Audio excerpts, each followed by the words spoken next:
ഈശോമിശിഹായ്ക്ക് സ്തുതിയായിരിക്കട്ടെ. ആത്മീയഭോജ്യത്തിൽ നാം ഇന്ന് വിചിന്തനം ചെയ്യുന്നത് നമ്മോട് തന്നെ ചോദിക്കേണ്ട ഒരു ചോദ്യമാണ്. പഴുതാര കുത്താതിരിക്കുമോ? നമുക്ക് ദൈവമക്കൾ എന്ന നിലയ്ക്ക് നമുക്കുണ്ടായിരിക്കേണ്ടത് പഴുതാര സ്വഭാവമല്ല, ദൈവ സ്വഭാവം. അതാണോ നമ്മൾ കാണിക്കാറുള്ളത് എന്ന് നമ്മളൊന്ന് മനസ്സിലാക്കിയിരിക്കുന്നത് നല്ലതാണ്. നമുക്കറിയാലോ, പഴുതാരയ്ക്ക് പാല് കൊടുത്തിട്ടാണേലും കൂടെ കടത്തിയാൽ അത് കുത്തും, അത് കടിക്കും എന്നുള്ളത് നമുക്കറിയാവുന്ന ഒരു യാഥാർത്ഥ്യമാണ്. എന്ന് പറഞ്ഞ പോലെ തന്നെ ഇന്ന് ചില വ്യക്തികളെ കാണാൻ പറ്റും. അവർക്കുള്ളത് ദൈവ സ്വഭാവമല്ല, പഴുതാര സ്വഭാവം. അവർക്ക് ഉപകാരം ചെയ്താലും നന്മ ചെയ്താലും ഭക്ഷണം കൊടുത്താലും അങ്ങനെയുള്ള സകല കാര്യങ്ങൾ അവർക്ക് ചെയ്തു കൊടുത്താലും തിരിച്ചവർ ഉപദ്രവിച്ചുകൊണ്ടിരിക്കും. ഒരു സ്ത്രീ എന്നോട് പറഞ്ഞാൽ, എൻ്റെ ഭർത്താവിൻ്റെ ഒരു പ്രത്യേകത, കുടിച്ചു കഴിഞ്ഞാൽ ഉപദ്രവിക്കും. പല രീതിയിലുള്ള ഉപദ്രവം. ഇവർ കരഞ്ഞു കാണിച്ചിട്ടുണ്ട്, ഇവർ നിസ്സഹകരണം കാണിച്ചിട്ടുണ്ട്, ഇവർ പേടിപ്പിച്ച് നോക്കിയിട്ടുണ്ട്, ഇനി അങ്ങനെ മിണ്ടാതിരുന്നിട്ടുണ്ട്, മിണ്ടി നോക്കിയിട്ടുണ്ട്, ഉപദേശം കൊടുത്തിട്ടുണ്ട്, പ്രാർത്ഥിച്ചിട്ടുണ്ട്. ഇതെല്ലാമായിട്ടും ആ സ്ത്രീ പറയാ, ഇപ്പോഴും എൻ്റെ ഭർത്താവ് കുടിച്ചു കഴിഞ്ഞാൽ ഉപദ്രവിക്കും. ഇന്ന് ചിലരുടെ സ്വഭാവത്തിൻ്റെ ഭാഗമായി മാറിയിരിക്കുകയാണ് ഇങ്ങനത്തെ ചില കാര്യങ്ങൾ.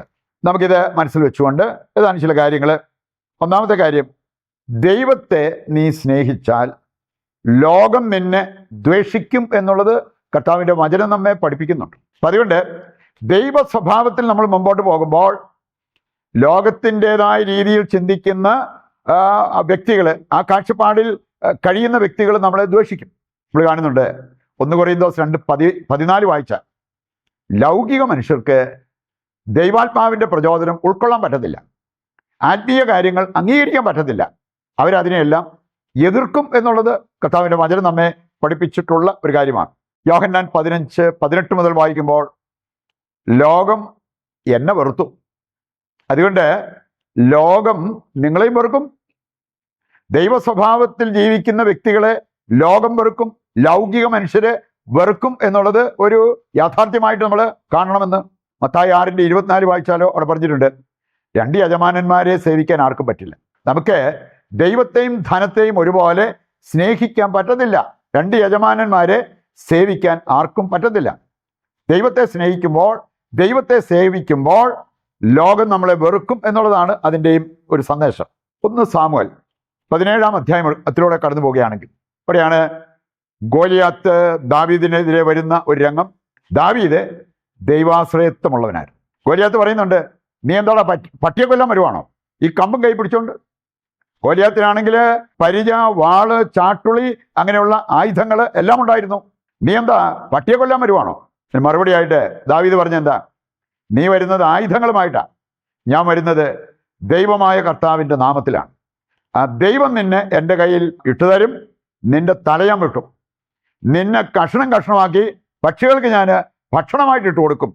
ഈ ഒരു കാര്യം പറയുന്നതും അത് നിറവേറുന്നതും ഈ അധ്യായത്തിൽ നമുക്ക് കാണാൻ പറ്റും. പക്ഷെ ഇങ്ങനെ ദൈവത്തിൽ ആശ്രയിച്ച് ജീവിച്ച ദാവീദിന് ഫിലിസ്തീനിൽ നിന്ന് കിട്ടിയത് എന്തായിരുന്നു? ഗോലിയാത്തിൽ നിന്ന് കിട്ടിയത് എന്തായിരുന്നു? അവനെ അവര് പുച്ഛിച്ചു എന്നാണ് പറഞ്ഞിരിക്കുന്നത്. പുച്ഛിച്ച് സംസാരിക്കുന്ന ആ ഒരു രംഗം. ചിലപ്പോൾ ദൈവത്തിന് വേണ്ടി നിലകൊള്ളുമ്പോൾ, ആത്മീയ കാര്യങ്ങൾക്ക് പ്രാധാന്യം കൽപ്പിച്ച് നമ്മൾ ജീവിക്കുമ്പോൾ ഇങ്ങനെയുള്ള വ്യക്തികൾ, ലൗകികനായിട്ടുള്ള വ്യക്തികൾ നമ്മളെ പുച്ഛിക്കുന്ന അവസ്ഥ ഉണ്ടാകാം. അത് നമ്മൾ പ്രതീക്ഷിക്കണം എന്നുള്ളത് ഈ സംഭവം നമ്മളെ ഓർമ്മിപ്പിക്കുക. വീണ്ടും നമുക്ക് കാണാൻ സാധിക്കും, നന്മ ചെയ്തും നന്മയുടെ നിറകുടവുമായി ജീവിച്ച യേശുക്രിസ്തുവിന് എന്തായിരുന്നു കിട്ടിയത്? ലോകത്തിൽ നിന്ന് കിട്ടിയത് നമുക്ക് കാണാൻ സാധിക്കും. യോഹന്നാൻ 8:59 വായിച്ചാൽ അവിടെ നമ്മൾ കാണുന്നു, അവനെ എറിയാൻ അവര് കല്ലുകൾ എടുക്കുന്ന ഒരു രംഗം. യേശുവിന് ലോകത്തിൽ നിന്ന്, ക്രിസ്തു വൈരികളിൽ നിന്ന് കിട്ടിയത് എന്താണെന്ന് ചിന്തിക്കുമ്പോൾ നമുക്കറിയാം, കല്ലേറ് കിട്ടി. അതുപോലെ തന്നെ അവനെ കൊല്ലാൻ അവർ കുരിശെടുത്തു. കുരിശിൽ തറച്ചു കൊല്ലാനുള്ള ആ ഒരു ഉദ്യമവുമായി മുമ്പോട്ട് പോകുന്ന ക്രിസ്തു വൈരികളെ നമുക്ക് കാണാൻ പറ്റും. യേശു അതിൻ്റെ പേരിൽ തളർന്നോ? ഇല്ല. പരാതി പരിഭവം പറഞ്ഞോ? ഇല്ല. നമ്മളും ഈ ഒരു പ്രതികരണം ലോകത്തിൽ നിന്ന് പ്രതീക്ഷിക്കണം എന്നുള്ളത് മറക്കാതിരിക്കേണ്ട ഒരു കാര്യമാണ്. മർക്കോസിന്റെ സുവിശേഷം 6-ാം അധ്യായം വായിച്ചാൽ, സത്യത്തിന് വേണ്ടി കൂട്ടുനിന്ന സ്നാപക യോഹന്നാൻ, പുള്ളിക്കെന്ത് പറ്റി? പുള്ളിയുടെ തല പോയി. സത്യത്തിന് വേണ്ടി ഇന്ന് ലോകം മുഴുവൻ അദ്ദേഹത്തെ ബഹുമാനിക്കുകയും അനുസ്മരിക്കുകയും ചെയ്യുന്നുണ്ട്. പക്ഷേ സത്യത്തിന് വേണ്ടി കൂട്ടുനിന്ന് അവൻ്റെ തല വെട്ടി മാറ്റി. ഇങ്ങനെയുള്ള പ്രതികരണങ്ങളെല്ലാം ലോകത്തിൽ നിന്ന് നമ്മൾ പ്രതീക്ഷിക്കണം എന്നുള്ളത് ഈ സംഭവങ്ങളും വചനങ്ങളൊക്കെ നമ്മെ ഓർമ്മിപ്പിക്കുക. മറ്റൊരു കാര്യം നമ്മൾ മനസ്സിലാക്കിയിരിക്കണം, ദൈവത്തിന് വേണ്ടി നിലകൊണ്ട ഭക്തർക്ക് എന്തു പറ്റി? കുത്തേറ്റു. ഈ പഴുതാര കുത്തും പോലെ ദൈവഭക്തരെയൊക്കെ ലോകം കുത്തിയതിൻ്റെ സംഭവങ്ങൾ ഇഷ്ടം പോലെ. മരിയ വരെത്തി, അലക്സാണ്ട്രോ 12 വയസ്സ് പോലും ഈ പെങ്കൊച്ചനാകുന്നില്ല. ആ സമയത്ത് 14 കുത്തി അവളെ കൊല്ലുന്ന, മരണത്തിലേക്ക് വിടുന്ന ആ ഒരു രംഗം കാണാൻ പറ്റും. വിശുദ്ധ ആഗ്നസ്, അവളുടെ കന്യാത്വം കാത്തു സൂക്ഷിക്കാൻ അവള് ദൃഢനിശ്ചയമുള്ളവളായിരുന്നത് കൊണ്ട് ലോകത്തിന് അത് അംഗീകരിക്കാൻ പറ്റിയില്ല. പല ചെറുപ്പക്കാർക്കും അത് അംഗീകരിക്കാൻ പറ്റിയില്ല. അവസാനം അവളുടെ തല വെട്ടി മാറ്റുന്നത് നമുക്ക് കാണാൻ പറ്റും. വിശുദ്ധ ലൂസിക്ക് എന്താ പറ്റിയേ? അവളെ ചില കാര്യങ്ങളൊക്കെ ചെയ്തിട്ട് അതൊന്ന് ഏക്കാതെ വന്നപ്പോൾ അഗ്നിക്കകത്തിട്ടാലും തീ കെട്ടുപോയെങ്കിലോ എന്നോർത്ത് കടാരി അവളുടെ തൊണ്ടയിലേക്ക് കുത്തി ഇറക്കി അവളെ കൊല്ലുന്നത് കാണാൻ പറ്റും. ഇതുകൊണ്ടാ പാപത്തിന്, ചിലരുടെ കാമഭ്രാന്തിന് നിന്നു കൊടുക്കാതിരുന്നത് കൊണ്ട്. വിശുദ്ധ ലോറൻസിനെ കയ്യും കാലും കൂച്ചി കെട്ടി ഇരുമ്പ് പലകയിലിട്ടിട്ട് താഴെ തീയിട്ടു. ഇവർക്കെല്ലാം ദൈവത്തിന് വേണ്ടി നിലകൊണ്ടപ്പോൾ, വിശുദ്ധിക്ക് വേണ്ടി നിലകൊണ്ടപ്പോൾ, സത്യത്തിന് വേണ്ടി നിലകൊണ്ടപ്പോൾ, പാവപ്പെട്ടവർക്ക് വേണ്ടി നിലകൊണ്ടപ്പോൾ സംഭവിച്ച കാര്യങ്ങളാണ് ഇവിടെയെല്ലാം നമ്മൾ കാണുക. മറ്റൊരു കാര്യം, ലോകത്തെ നാം സ്നേഹിക്കരുത് എന്നുള്ളത് കർത്താവിൻ്റെ വചനം കൃത്യമായിട്ട് നമ്മളെ പഠിപ്പിക്കുന്നുണ്ട്. യാക്കോബ് 4:4 ലോകത്തോടുള്ള മൈത്രി ദൈവത്തോടുള്ള ശത്രുതയാണ്. 1 യോഹന്നാൻ 2:15-16 വചനങ്ങൾ എടുക്കുമ്പോഴോ, ലോകത്തെയോ ലോകത്തിലുള്ള വസ്തുക്കളെയോ നിങ്ങൾ സ്നേഹിക്കരുത്. സ്നേഹിച്ചാൽ ദൈവത്തിൻ്റെ ആത്മാവ് നിങ്ങൾക്ക് ഉണ്ടാകില്ല. ദൈവത്തിൻ്റെ കരുതൽ നിങ്ങൾക്ക് കിട്ടണമെന്നില്ല ലോകത്തെയോ ലോകത്തിലുള്ള വസ്തുക്കളെയോ സ്നേഹിക്കുമ്പോൾ. അപ്പോൾ നിങ്ങൾ ദൈവത്തിൻ്റെ വൈരികളായിട്ട് മാറുന്നു. ഇനി അവസാനമായി നമ്മൾ ചിന്തിക്കേണ്ടത്, നമുക്ക് വേണ്ടത് പഴുതാര സ്വഭാവമല്ല, ദൈവ സ്വഭാവം.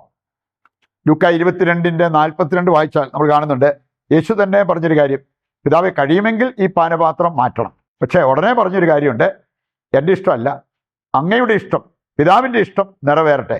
ദൈവ സ്വഭാവം. ലൂക്ക 23:34 വായിച്ചാലോ, കുരിശിൽ കർത്താവ് പ്രാർത്ഥിച്ചത് എങ്ങനെയായിരുന്നു? ഇവരുടെ പാപം ഇവരോട് ക്ഷമിക്കണം എന്ന് പറഞ്ഞ് വൈരികളോട് ക്ഷമിച്ച് മരണനിദ്രയിലേക്ക് പോകുന്ന യേശുവിനെ ഇവിടെ കാണാൻ പറ്റും. അപ്പോസ്തല പ്രവർത്തനം 7:60 വായിച്ചാലോ, സ്റ്റീഫൻ ഏതാണ്ട് ഇതുപോലത്തെ ഒരു പ്രാർത്ഥന, ദൈവമേ ഇവരുടെ പാപം ഇവർക്കെതിരെ ആരോപിക്കരുത്, അവരോട് ക്ഷമിക്കണം എന്ന് പറഞ്ഞ് പ്രാർത്ഥിച്ച് മരണത്തിലേക്ക് പോകുന്ന കാണാൻ പറ്റും. 1 സാമുവേൽ 24-26 അധ്യായങ്ങൾ വായിക്കുമ്പോൾ ദാവീദിനെ കൊല്ലാൻ അവസരം നോക്കി നടന്നവനാണ് സാവൂൾ. ഈ സാവൂളിനെ കൊല്ലാൻ അവസരം കിട്ടിയിട്ടും ഒരു പോറൽ പോലും ഏൽപ്പിക്കാതെ അവനെ വെറുതെ വിടുന്നത് നമുക്ക് കാണാൻ പറ്റും. ഇതാണ് ദൈവ സ്വഭാവം. ഈ സ്വഭാവത്തിലേക്ക് വരുവാൻ വേണ്ട കൃപയ്ക്കായി പ്രതിഷ്ഠാ ജപത്തിൽ പങ്കുചേർന്ന് നമുക്ക് പ്രാർത്ഥിക്കാം. ദൈവത്തിൻ്റെ വചനത്താൽ നമ്മുടെ ഹൃദയങ്ങളെ നമ്മൾ നിറച്ചു. നമുക്കിനി ദിവ്യകാരുണ്യത്തിൻ്റെ ആശീർവാദത്തിനായിട്ട് ഒരുങ്ങാം. നമ്മുടെ എല്ലാ ആവശ്യങ്ങളും, നമുക്ക് ആർക്കെല്ലാം വേണ്ടി പ്രാർത്ഥിക്കാനുണ്ടോ അവരുടെ ആവശ്യങ്ങളും ദൈവകരങ്ങളിൽ ഏൽപ്പിച്ചുകൊണ്ട് താഴ്ന്ന സ്വരത്തിൽ കർത്താവിനെ സ്തുതിച്ച് ദിവ്യകാരുണ്യത്തിൻ്റെ ആശീർവാദം സ്വീകരിക്കാം.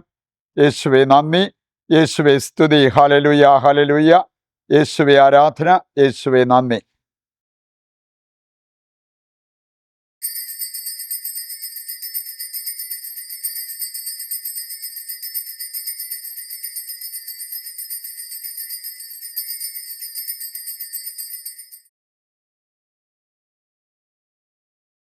പരിശുദ്ധ പരമ ദിവ്യകാരുണ്യത്തിന് എന്നേരവും ആരാധനയും സ്തുതിയും പുകഴ്ചയും ഉണ്ടായിരിക്കട്ടെ. മറ്റൊരു എപ്പിസോഡുമായി നാളെ വീണ്ടും നമുക്ക് ഒന്നിക്കാം.